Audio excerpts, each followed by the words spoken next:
Alright, it's time to get started. Let's see. Got my microphone volume up, and I suppose I should turn the music down. Where's the button? Okay. Alright. Good afternoon. Hello and welcome to a live stream.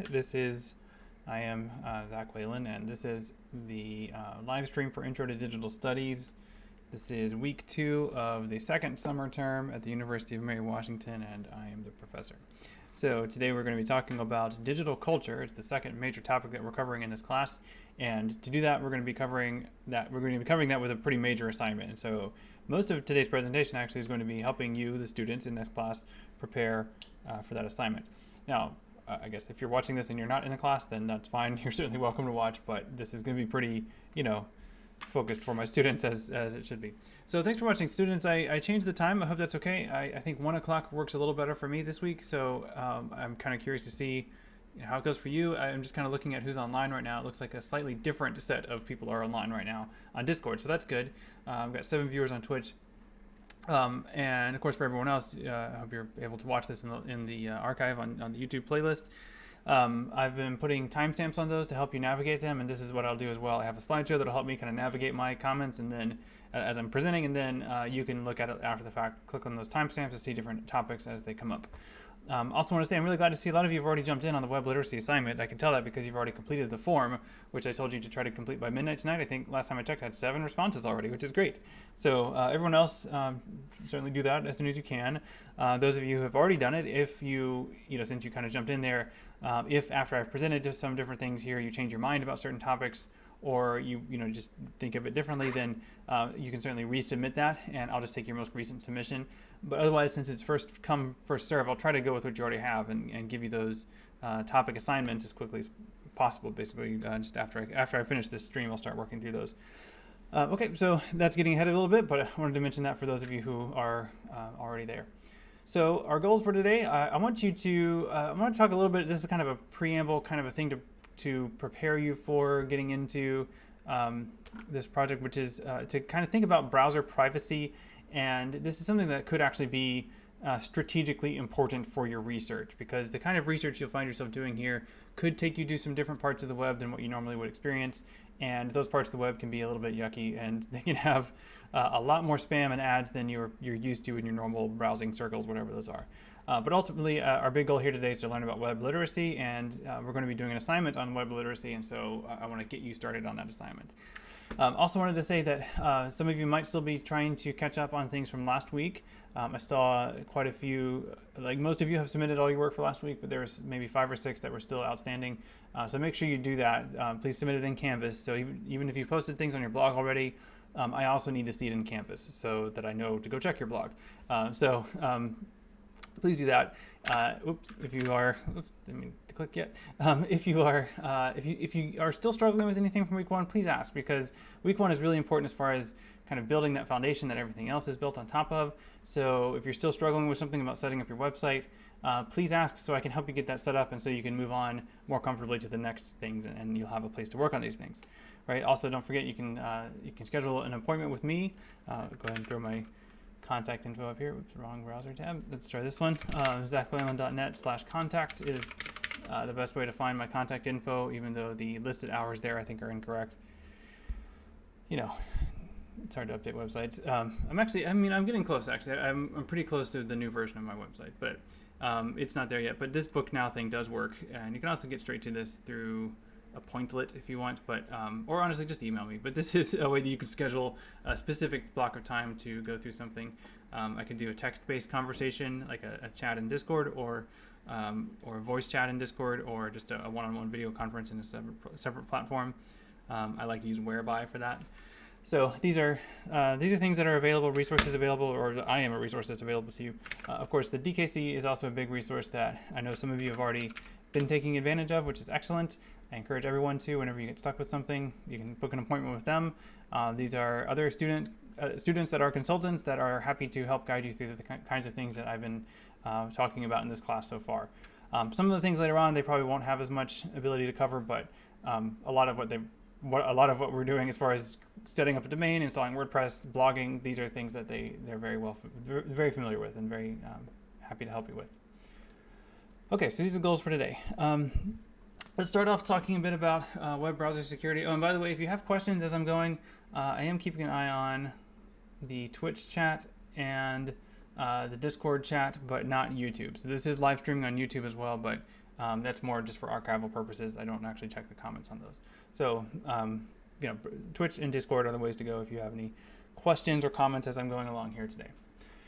So let's talk about web browser security. Now, if you are a user of computers, you've been using web browsers, but I have noticed that increasingly the web browser that comes with your operating system, and your operating system here is going to be Windows or Macintosh or maybe Linux, but each of these has a browser built into the operating system in such a way that the designers of the operating systems try to make that such a seamless thing that you may not even notice or know the name of your web browser that you're using. So I wanted to put this out here just in case you're not sure. So if you see any of these names, these are web browsers. Web browser is a specific application on your computer that accesses the web. And there are many, many. These are some of the most popular ones. And if you are on a Macintosh computer, you are using a Safari by default unless you install something else. If you're on a Windows computer, you're using Microsoft, I think it's Edge. Now I think I think Edge has fully replaced Explorer now. But these are installed by default, and they, in a lot of ways try to disguise the fact that they're a separate application. And I think that's really unfortunate, especially when you're trying to learn about the web and how to use it and how to design for it, because different applications have different parameters as far as what they do for you in terms of the web. In general, I really recommend Firefox or Chrome. These are both free. They're both cross-platform. You can install them on Macs or Windows. Chrome, I am using Chrome right now. I'm just kind of in the habit of using Chrome. You do have to use I don't know, Chrome is a very heavyweight application. It uses way more memory than it really probably needs to. A lot of kind of junk built into it at this point. Firefox is much more customizable, and so it tends to work better for a lot of things. And I've been trying to get into the habit more of using Firefox myself. But I have both, and I go back and forth. Microsoft Edge and Safari, I mean, there are things that they don't tell you about what they're doing that I find frustrating, and that's kind of the short version of what to say about it. So when you get to the point where you're trying to hand code for the web or like any kind of web development, you will find it harder if you're using Microsoft Edge and Safari. And also, even if you're doing things like publishing a Twine game, you will have a harder time in Safari than you will with Microsoft Edge. That's just my experience. So take it for what it is. Opera is good, but kind of quirky and very, very lightweight, and quick. But I like Opera. It's just a very, very small user base, but a very dedicated user base. Brave, I just wanted to mention because Brave is something that, I'm going to talk a little bit about plugins you can use to kind of secure your browsing. Brave is a browser that comes with a lot of that built into it, so it's already a pretty secure browser. My only issue with Brave, and I don't know enough about this to really have a conclusive statement about Brave, but it has some kind of crypto coin incentive built into it, and I don't really understand how that works, but it has something to do with sending them ad revenue instead of the different advertisers, and I haven't really read all that. I don't really understand it, so that's the only thing I feel iffy about. It might be kind of problematic, but I don't know because I haven't really read it. But it's a decent on its own, it runs pretty much very similarly to Chrome, but it's already pre-hardened with a lot of security features which are nice, which I'll show you some in a moment. So with Firefox or Chrome, there are certain things that you will want to do to make them work well for it. And these are some plugins that I think are a good idea to have. There's actually a ton of these different kinds of things that are out there. I'm just kind of putting these on the screen and inviting you to research these on your own. I mean, I can show them to you a bit, but I'll explain what they do, but this is not a super thorough presentation about browser security. I just wanted to make sure you know a few things. So uBlock Origin, there's lots of different ad block plugins, and the one I use and recommend is uBlock Origin, and you can see it right here. It's this little red shield icon that pops up, and let me see, there's been a few different generations of this software, so I want to make sure I'm still using the right one. It looks the same. Okay, I hope this is the right one. So anyway, because there was a similarly named plugin for a while that actually it turned out it said it was blocking ads and tracking cookies, but it was actually harvesting user data. I think that was AdBlock Plus. I should double check that. But anyway, uBlock Origin works well for me. And what it does is it blocks ads, and it's very thorough and rigorous at blocking ads on websites. It also has the ability to whitelist different websites if you want to do that, if you do want to see ads on certain places or support certain websites with ad revenue. But it really just makes your experience of the web a lot better. So I really like uBlock Origin. Another one that's really easy and common sense is HTTPS everywhere. You can see the icon here. What all this does is, like, whenever your browser visits a website, which is what you're doing with a web browser, if there is an option to access it using HTTPS instead of HTTP, then it'll choose the HTTPS version. It'll basically check, is HTTPS available, and if so, then it'll switch to that.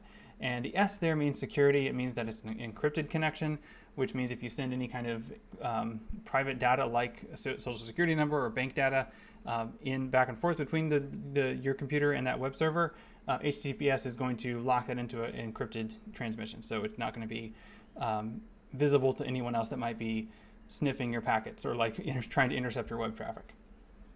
Okay, so HTTPS is, anywhere that you're entering information, it's a good idea to have HTTPS on anyway, and most websites will have that automatically, but this plugin just defaults to that on its own.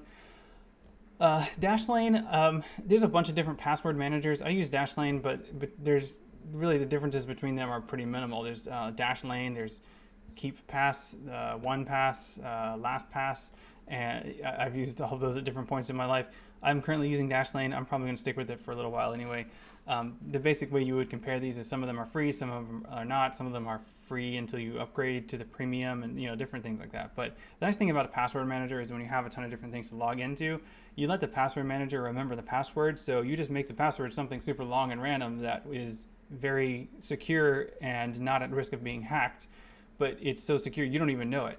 And you don't have to know it. Like, that's the best kind of security, is like where you don't even know your own password. So you can't, accidentally divulge it or put it somewhere that it doesn't belong because you don't even know it. You let the password manager software remember your passwords for you, and then you're good. And then finally, no scripts in this. Well, it's actually not finally. DuckDuckGo. So DuckDuckGo is a search engine, and it's not really a plugin, but it's what you can set up as your default. So I'll just Google myself here or search for myself here. Zach, the DuckDuckGo it's another search engine, but they don't track your searches. They don't use your search history to send customized ads to you. So it's a good idea. And this is me. I haven't checked my search results for a while, but this is me. This is me.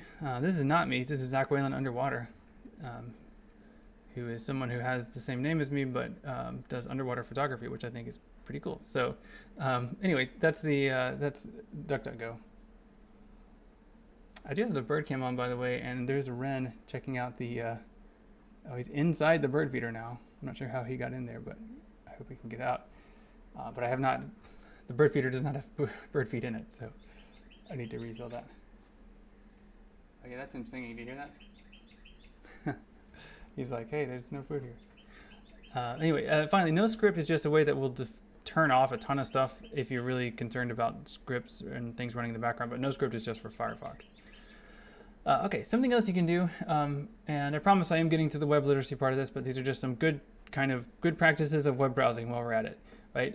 Something you should do and you should be aware of is your Google Ads settings.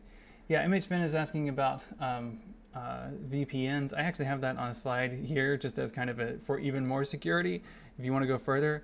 I don't use a VPN, a third-party VPN, I should say. I use UMW's VPN because I don't know if students have access to that, but faculty do. But basically all that does is that I'm at home right now, but I can use the VPN to pretend that I'm on campus, and that's helpful for certain reasons.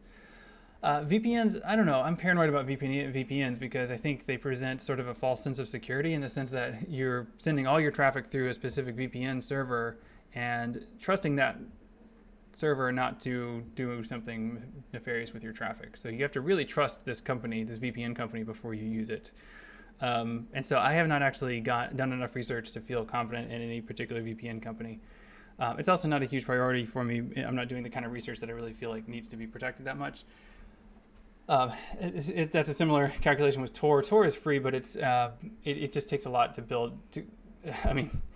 It takes some work to set up Tor, although it is built into the Brave browser. You can actually just open a new tab in Brave that's a Tor tab, and then you're on the Tor network. It's a little bit more overhead in terms of getting started, and it's also going to run much more slowly than just straightforward web browsing. So these are things that I would only use if you had a really specific reason to, and that would be something like doing research on the kind of thing that you don't want to show up in your history. And there are legitimate academic reasons to do research on things like that, obviously, but you don't want to get that kind of traffic on your computer. So these are things that are maybe the next step, the next level up. Let me go back a little bit. Just something, again, this is common sense. If you take a look at your Google Ads settings, I don't mind showing mine. These are the things that Google thinks I'm interested in.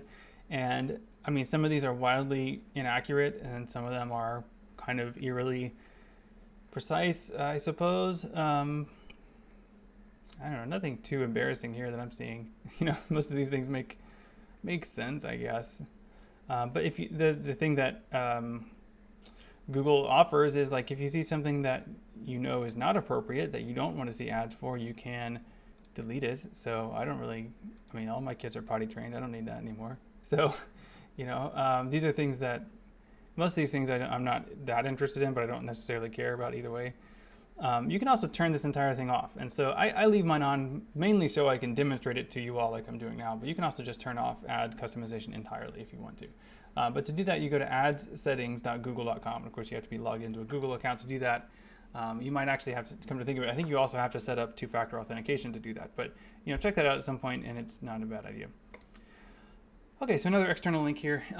As you're thinking about what you look like to web browsers, right? So this is, when we're talking about privacy, we're talking about preventing what you're doing from being discovered by other parties, like advertisers or, I don't know, spies or hackers. So what we're trying to do is harden your browsing experience, or anonymizing it in ways that no one else can figure out who you are or what you're doing or why.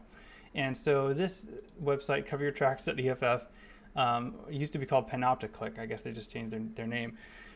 It lets you test your browser. Now, I'm not going to do this now because in doing this, it's going to actually divulge, like put on the screen, the information that it finds out about me. And I don't want to put that on the stream, but it's going to give you basically a rating of how secure are you right now. So I recommend trying it in different web browsers. So we go back here, right? So try it in these different browsers, see how it is. I think you find that Safari and Edge are actually okay in terms of security out of the box, but you can go much further with Firefox and Chrome. So that's one reason why I recommend Firefox and Chrome. Okay, that's about all I had to say about web browser security and so on. Again, these are just kind of common sense things that are helpful, and especially now as you get ready to explore the kinds of websites that you might not normally explore, and you might not want to be like part of your browser history, your search history. Of course, I don't know if I need to even explain this, but you also have the ability with these web browsers to open incognito mode or private mode, depending on different names. Most browsers have that built in. And yeah, it's a good idea, especially as you're doing research. The challenge there is, like, sometimes the private mode, the incognito browser by its nature won't record anything or keep track of your history, and sometimes you kind of want that history in case you need to retrace your steps. So I don't always use them for this kind of thing, but they do exist, incognito mode. But they're not necessarily that much more secure, except that they don't record your history in your browser experience, right? It's more about incognito mode. Private mode would be more about local security, like someone that uses the same computer as you wouldn't be able to see the history of what you've been looking at. But as far as different websites, they have as much information about you as they might normally, other than cookies. Right? Usually private mode would block cookies. Anyway, so when we talk about web literacy, some of what I'm talking about now is a bit technical, but as we're getting into this unit, I want to talk about something a little differently. So not tech literacy or web literacy in that sense, but cultural literacy in terms of what we find on the web, what we do with what we find, and how we work with that. That's what we're interested in here when we talk about digital culture.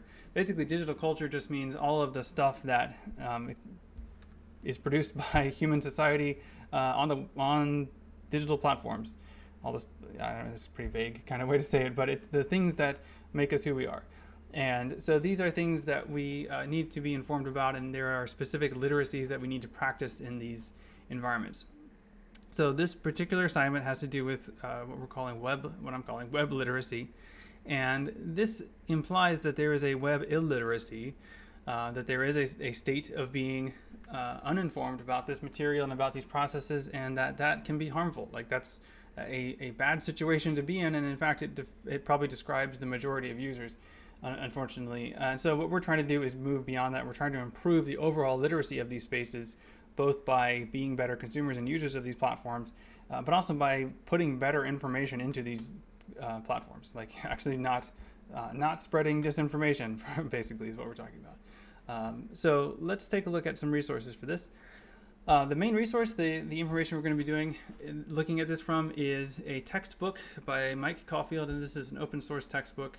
You can access it here. You might have even seen this before. Some of the first year seminars at UMW, I think, still use this for certain things, and that's fine. I mean, it's great to revisit it, right? So check it out.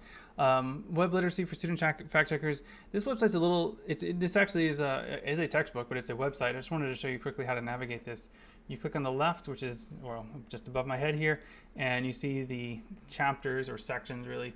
So like section 1 has chapters 1, 2, and 3 in it. Section 2 has 3 chapters in it. Section 3 has a lot of chapters in it. But many of these chapters are fairly short, and you will probably be reading most of this textbook at some point this week, just in different, as you need different things or as you look through different things. But most of these chapters are literally like 1 page long, so pretty easy, right? So that's our textbook. Also, another resource that's going to be useful or could be useful is a blog created by Mike Caulfield, 4moves.blog.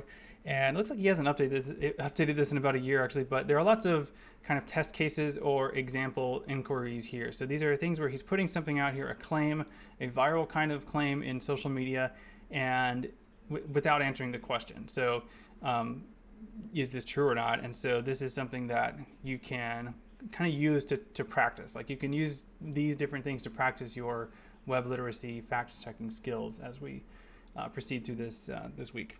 Okay, there's actually many more websites and resources like this that I'll probably be referring to, but the main one here is Mike Caulfield.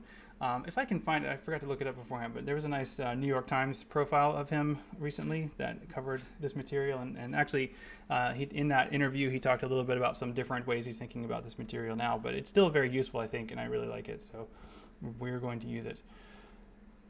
Okay, hope that makes sense. All right, so I wanted to give kind of a summary of the central principles in this book to help you kind of recognize it when you see it. And he keeps talking about this idea of 4 moves, and these are rhetorical moves, or I guess critical moves, it would be a better word, not rhetorical moves. Critical moves that you make whenever you're faced with a dubious claim. So let's imagine a scenario. You see something on Facebook. One of your friends has shared a link to an article on Facebook. The title sounds kind of suspicious. So what are the things you can do to find out, is this true or not? What are the things you can do? So you have a question, so what do you want to do about it? And these are 4 things that you should do, and these are presented in order. So you would do step 1 first, usually step 2, then 3, and then 4. And there's actually kind of a 5th implied step that I will also talk about as well. But it's really the 5th step. It's also the 0th step as well. I hope that'll make sense when I get to it. But the first thing is just like, this sounds like fake news. Is it? And really just searching for it to see if someone else has already found out, is this fake or not? That might be all you have to do for a scenario where someone has shared fake news and you want to know if it's true or not. So go to your favorite search engine and search for it. And if you find a reputable source saying, hey, this is fake, then you're done. Now there's a big part of that, which is finding a reputable source, a source you trust. But once you find one, then you're good. So there are quite a few websites and news agencies that really focus on fact checking. Snopes is probably the most famous one. PolitiFact. I think there's factcheck.org. And these are sources. These are sites that do, I think, a good job of showing their work, explaining their reasoning, and telling you, true or false, basically. So if you trust those sites, if you trust that kind of research, that's great. Then you're done. Now, we are going to be producing that kind of research for this class as well. So as you're thinking about claims to research and the claims that you're going to actually do that fact-checking work on, if you do this first step on the claim you're interested in and you find that there's a really good Snopes article about it, that's probably not a good one for this assignment because it's already been done by Snopes. So, we'll get to that in a bit, but that's something to keep in mind, right? But that's step 1 is check for previous research. Has this happened? Has this come up already? Okay, if not, then where does this claim come from?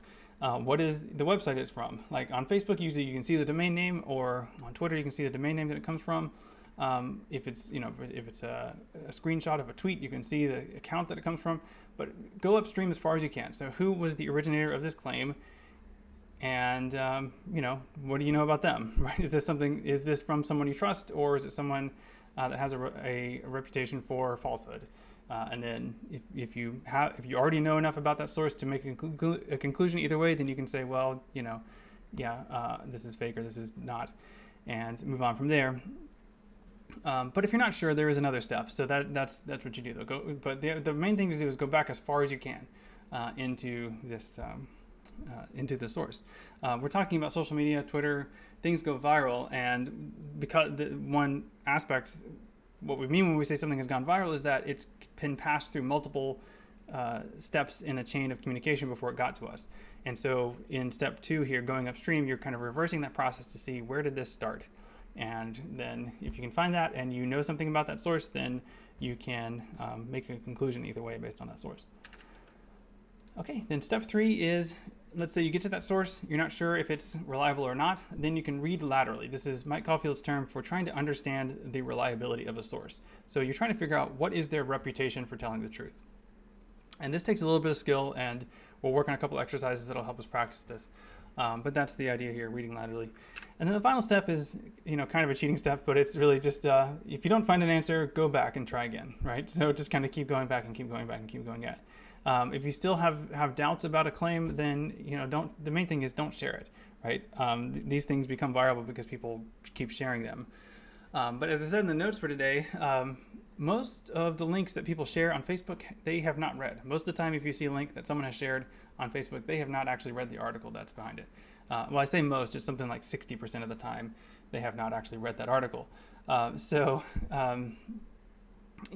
main thing that we're trying to stop is that sort of uncritical sharing, that you see a title, you feel an emotion about it, and then you click share, and then you kind of move on with your day. But that's the problem. Like, that's the thing that these platforms like Facebook are designed to encourage you to do. But that thing that you've done, if you share an article that you haven't read that promotes harmful fake news, that's the problem. Like, you're a part of the problem if you do that. So don't do that. Okay, so this is circling back. Oops. The main thing that Mike Caulfield insists on, and I do as well, I'm going to move out of my way so I can see it, is don't trust your gut. This is the problem, because fake news spreads because people don't realize it's fake news, because they see a title, they see some information that conforms to their belief in some ways. It makes them feel an emotion. They feel angry, or they feel scared, or they feel frustrated, or they feel smug superiority or something. They feel something, and that feeling is what drives them to share it. And that feeling, that's your gut feeling about it. And that's not, we can't count on that. That's the point here. Our guts are unreliable. So do not just trust your gut. Especially when you're trying to fact check these things, when you're writing an article trying to fact check something, I don't want to see you write things like, well, this just makes sense, or like, this just doesn't make sense. You're referencing an idea of common sense, but that's the problem, is like, we're looking for information that is true, not information that sounds like it's true. And it's a big difference. So we'll be talking about that as we prepare this assignment. If you take nothing else away from this, don't trust your gut, right? Do your own fact checking, or at least know how to do your fact checking before you share something. Okay, so moving on. Let's talk about the assignment itself. Now, this is a complicated assignment. Let me show it to you here. It's complicated in the sense that it has I've written a fairly lengthy set of instructions. And I know it's long, but it's not something you have to take on or tackle all at once today. So I've broken it down into steps, and I've suggested that you should probably do step 1 today, and steps 2 and 3 tomorrow, and steps 4 and 5 on Wednesday and Thursday, respectively. So I've tried to break it down to make it a bit easier to manage. But let me just give you kind of a quick overview of these steps, and then take a little bit of closer look at step 1. Because step 1 is choosing a claim to investigate. You will be choosing a claim and writing a fact-checking article about it.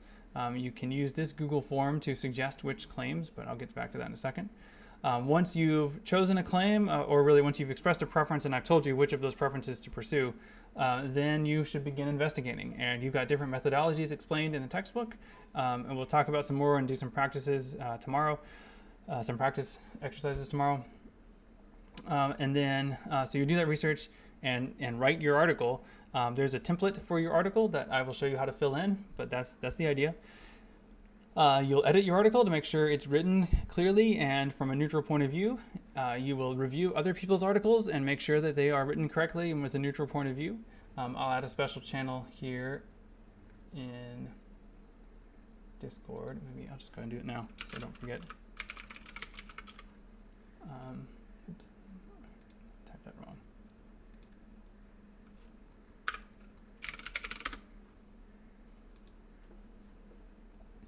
So I just made that channel in Discord. So you'll use that to share your article when you feel like it's ready to be reviewed. Please try to do that by midnight on Wednesday so that other people have a chance to review it.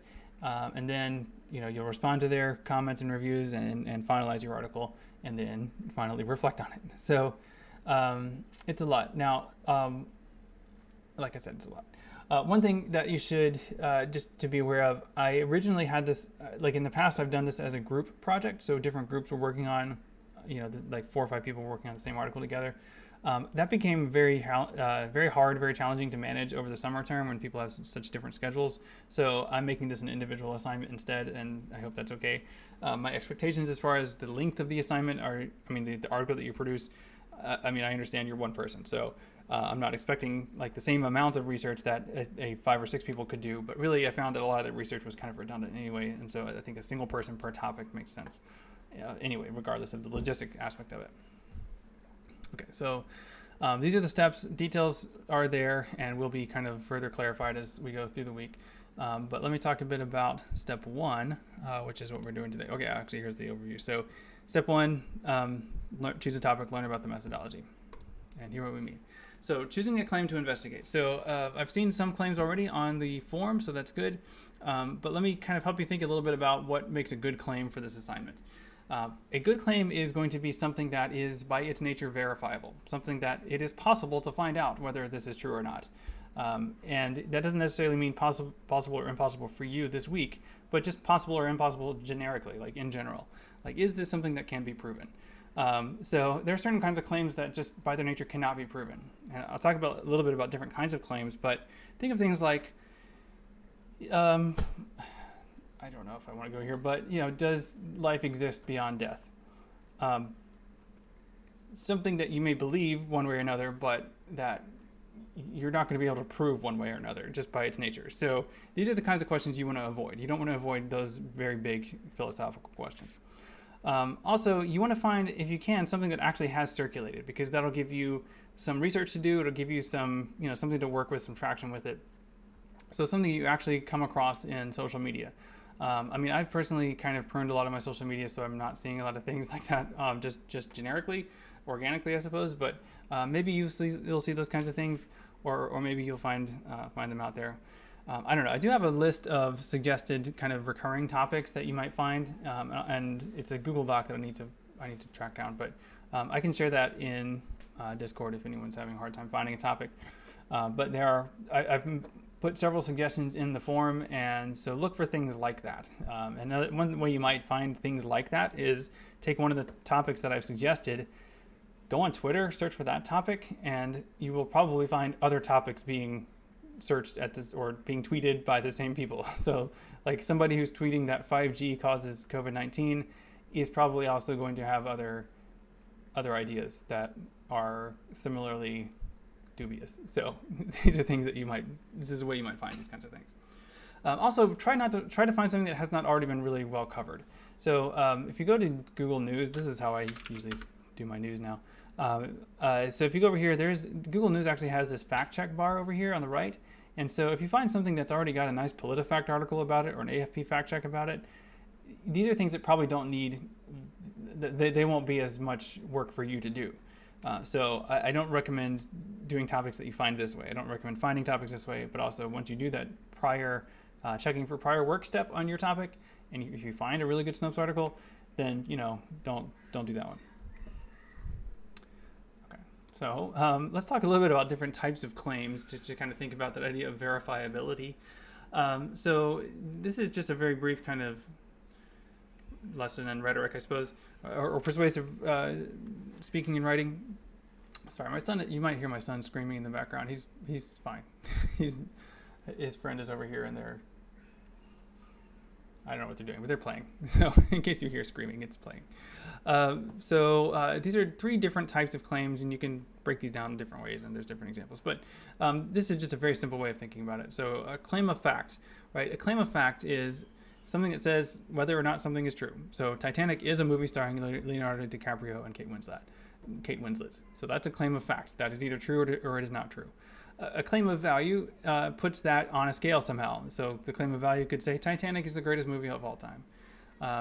You and I may disagree about that, but ultimately it's a hard thing to prove because, for one reason, time is not complete yet. So there may be future movies that are better than Titanic. But also greatness is not a value that we can quantify and then measure and compare. We could feel certain ways about it, but ultimately we can't prove that. And then a claim of policy, this is when we would talk about the future or talk about the ways that things should be. And if we are a big fan of Titanic, as we seem to be on this slide, then we might say that everyone must watch this movie. Like everyone should watch this movie. All right, so in terms of verifiability, typically claims of fact are verifiable. Certainly not always, but this is something we could verify. In this case, we could watch the movie Titanic and then verify, was Leonardo DiCaprio in it? Yes, then we verified that fact. Or was he not in it? Then we would have disproven that fact. But either way, we verified that fact. We assessed that as a provable claim and found it either true or false. As far as thinking about it as the greatest value movie of all time, we can't really verify that. We could qualify that claim in some way. We might say best rated, or we might say highest grossing, or kind of put that into different values that we might argue are proxies for greatness, but we wouldn't ultimately be able to say this is the greatest movie of all time or not. And then finally, of course, everyone must watch Titanic. We can't really verify that that or not. That's not a verifiable claim. That's about the future. Okay, so once you've decided what to do, submit your choices using this form. And I forgot to make this a link to the form, but you can see it here. Very simple, right? So tell me your name, first choice, first, second, third, and then if you have a fourth, go ahead with the fourth choice.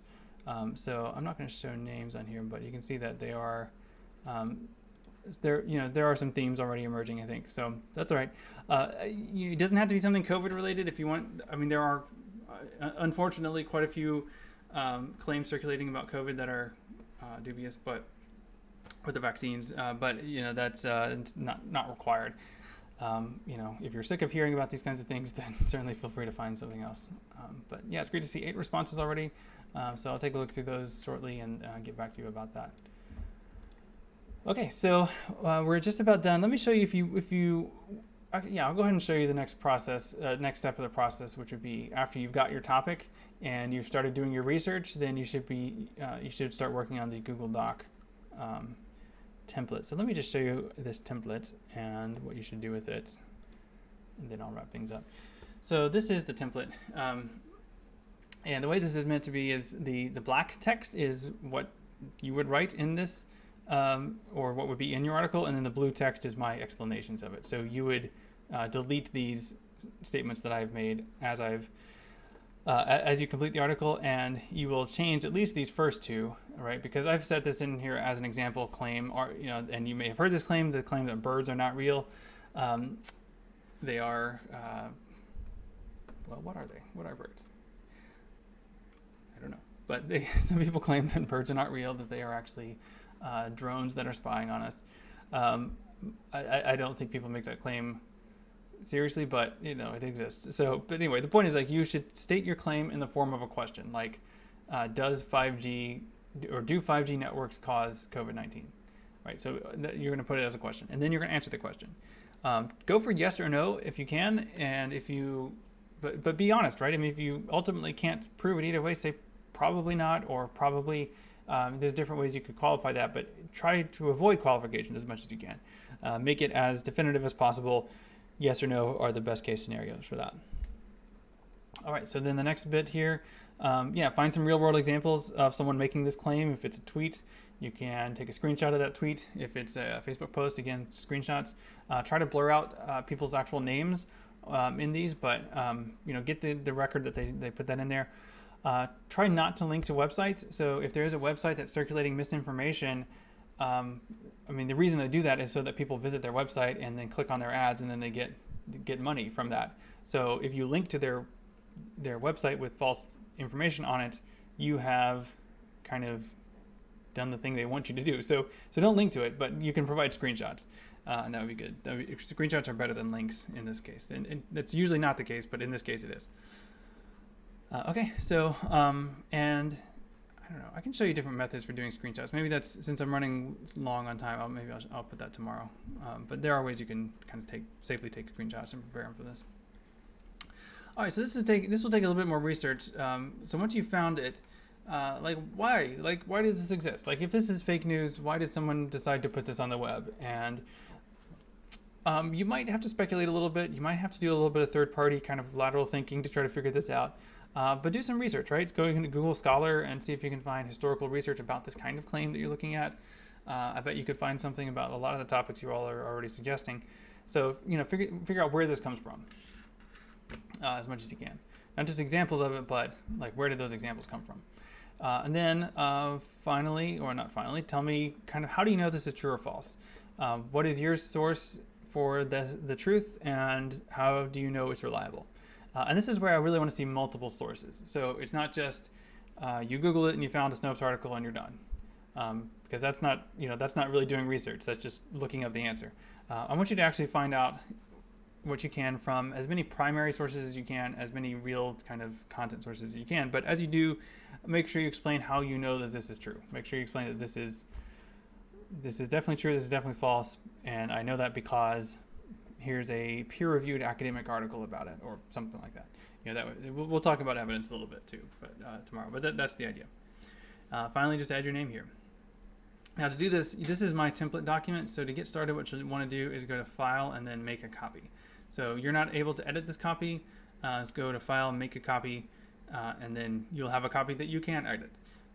So that's the copy that you'll be sharing in Discord when you're ready for people to review it.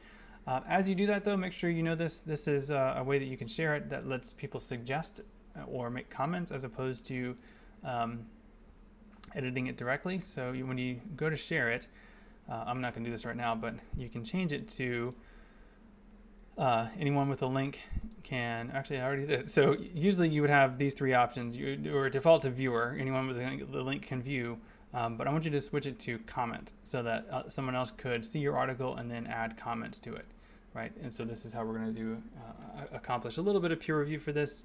My hope is that you will get peer reviews from at least 2 of your peers, and also I do expect you personally to do a peer review for at least 2 others' articles as they come in. So another incentive to kind of get yours in early, so you get people reviewing it and giving you feedback to help you make it even better. Okay, so I've covered a lot in this talk today, so I'm going to wrap it up soon, but I'll hang out for, I'll just kind of fill some time here for a few more minutes, just in case you have questions that you want to ask me right now.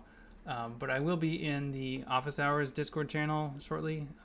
I will need to go get something to drink, I think, but I'll be back. I'll be on there in a minute. If you see me online, like if you see me active and in Discord and online in the voice channel for the Office Hours, feel free to drop in and ask any questions, or just say hi, whatever. I'm happy to be in there, but I want to make sure you all are getting off to a good start. Don't forget, especially fill out that topic. So what I'll do is I'll go through those topics and kind of do a little bit of collating and sorting, and I'll email you with, maybe I'll just Discord, just to keep things in one place. I'll Discord message you with your which topic I would like for you to work on out of those that you have suggested. And if there's some topics, like if I don't see a good one at all, then I'll follow up and kind of help you find a better one. Okay, so that's our big thing. Oh yeah, I forgot one more thing. So much going on this week. I do want you to also do a digital studies module this week, and this is kind of going on in the background.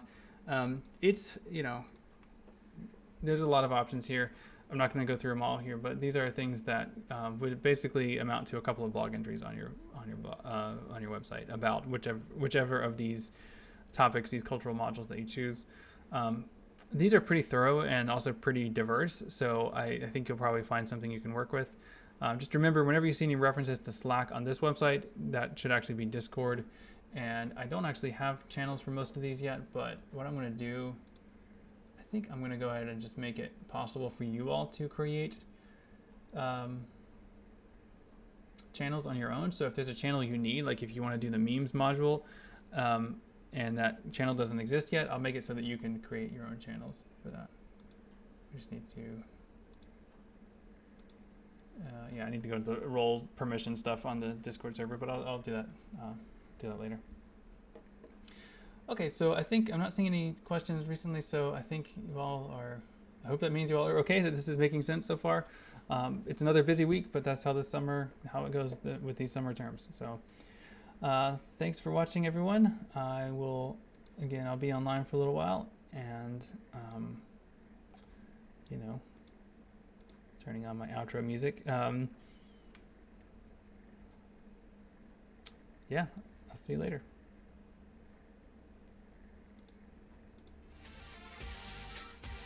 Bye.